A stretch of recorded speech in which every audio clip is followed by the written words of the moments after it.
Introduction. One issue within the control of the parties to a dissolution of marriage, more than any other, is the dividing and distribution of the furniture and furnishings and appliances between the parties. In the typical case, dividing the furniture and furnishing, jokingly referred to as the pots and pans, can most economically and satisfactorily be resolved by you and your spouse. You and your spouse should work together to identify, characterize, value, and divide your tangible personal property possessions while keeping your respective attorneys informed if you have retained attorneys. The sequence. The normal way to divide furniture and furnishings of the family residence is as follows. 1. Identify the items. 2. Characterize the items. 3. Evaluate the items. And 4. Divide the items. Identify.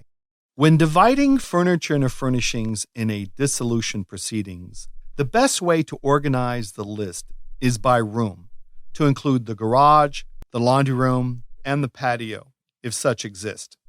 Group like items within the room on the list. For example, silverware, pots and pans, knife sets, etc. Because appliances may have some value, it is best to list all the kitchen appliances, for example, microwave, blender, rice cooker, etc. Each party should make their own list of each and every item of furniture and furnishings and appliances by room. To keep things organized, make 6 columns at the far right of the item. Column 1, one column to indicate whether you or your spouse are in possession of the item. 2, date of acquisition, if known. This may help value the item. 3, the original cost of each item, if known. This may help value the item. 4, estimate the present value. Note that you should ascribe it a garage sale value unless it is a collector's item and has collector's value. 5, assign a value to the item. And 6, one column to designate which party should be assigned the item. Combine and reconcile the list of items if possible. Try to make sure you and your spouse have the same understanding of what each item is. For example, do you want to group the bedroom set together as one item or treat each piece separately? Make 2 copies of the list so the parties are working on the same list. Characterization. Here are the basic rules about characterizing furniture and furnishings. All furniture and furnishings fall into 4 categories. 1, community property. 2, separate property. 3, heirlooms of one property. And 4, children's property. Community property. If an item was purchased or acquired during marriage or purchased with funds acquired from earnings during the marriage, it is community property unless it belongs to the category of children's property. Separate property. If an item was purchased with funds that a party had before marriage, or with funds that were a gift to a party, or if an item of property was given to a party during the marriage, it is separate property. Separate property includes small gifts from one party to the other during marriage. Now, attention. If the cost of the gift from one party to the other is significant based on the party's standard of living, then the gift may be considered a community property asset. Heirlooms.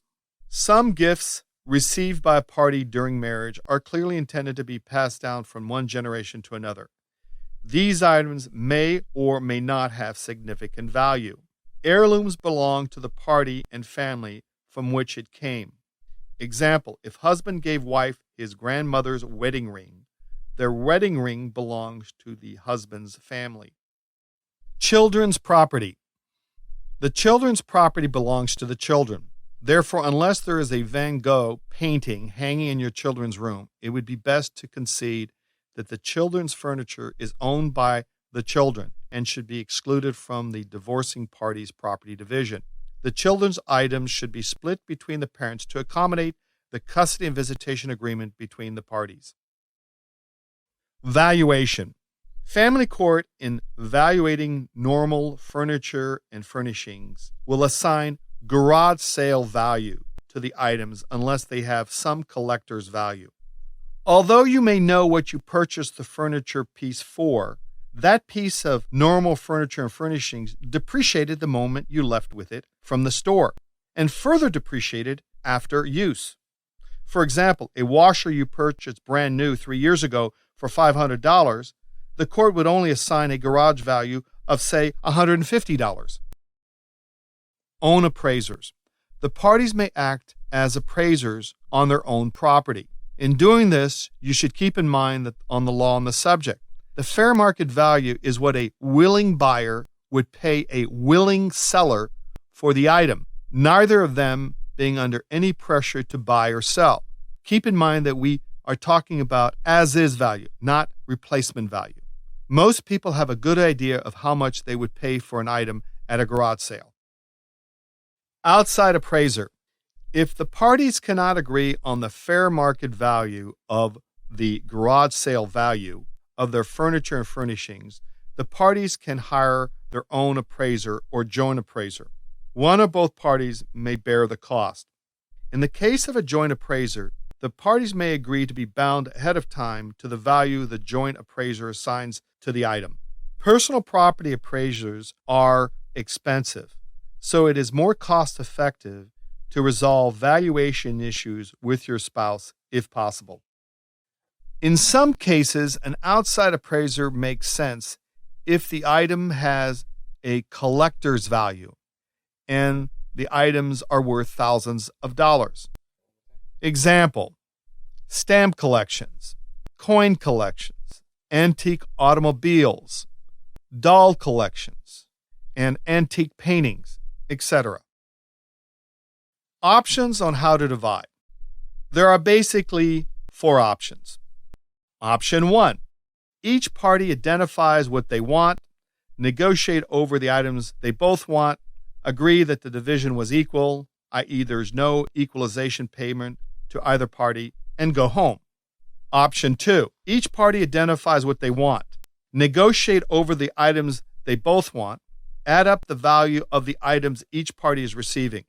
If the difference is substantial, the party getting a higher value pays the other party an equalization payment, i.e. half the value difference. 3. Each party alternates selecting an item until every community property item has been selected. Hopefully, the value of all the items each party has selected is approximately equal, or at least claims that it's equal, and everybody goes home. Option 4. Each party alternates selecting an item until every community property item has been selected. They then add up the value of all the items each party is receiving, and the party getting a higher value, a higher total value, pays an equalization payment to the other party, i.e. half the value difference. Solutions. One way to ensure that the prices are reasonable between the parties, or the prices that they allocate to each item is reasonable, is that if one party puts a too high price on an item, that party gets to buy the item at the inflated price. If neither party wants an item, the parties can agree that it will be sold. One party is designated as the agent to sell the item. Example, on eBay or at a garage sale, and the proceeds would be split 50-50. Advice to the out spouse. The value of each item may be pennies on the dollar, but the replacement cost may be huge. For example, a coffee maker at a garage sale may go for $5, but to buy it new may cost $25 to $50. Remember, if money is tight, it is always better for the out spouse to take physical possession of as many items as possible so that they don't have to replace the items and buy new ones. Takeaways. Try to identify, value, characterize, and divide the furniture and furnishings of the family residence with the other party without using your attorneys, if you have actually hired attorneys. If you are able to complete the process with your spouse without substantial attorney time, you will have saved yourself substantial fees. If some item has extraordinary value, get a professional appraiser.